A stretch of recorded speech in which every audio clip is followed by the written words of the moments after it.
And turning now to Jefferson City, with only 2 weeks to finish the state budget, there is disagreement on how much money to put towards Missouri public schools. Educators say the current proposal falls short.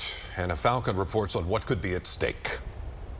As lawmakers work through an approximately $50 billion state budget, every dollar spent is important to somebody. With the deadline approaching, there is disagreement on how to fund public schools. It should be one of our very first priorities. The Department of Elementary and Secondary Education requested $190 million more than last year to fund public schools, but the state's current offer is short. Matt Michelson with the Missouri State Teachers Association says the shorted money could be pulled from other sources, like one-time funds put aside to renovate the Capitol building. I think the legislature has an opportunity to pull money from anywhere possible, and I think that Capital Commission Fund would be a great place to start. The Missouri Senate voted to pull $118 million from those capital renovation funds for public schools, but Governor Mike Kehoe thinks that money should be left alone.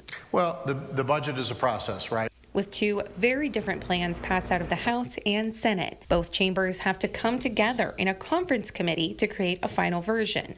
And so it's a little bit about trying to make sure we restore the Capitol for future generations.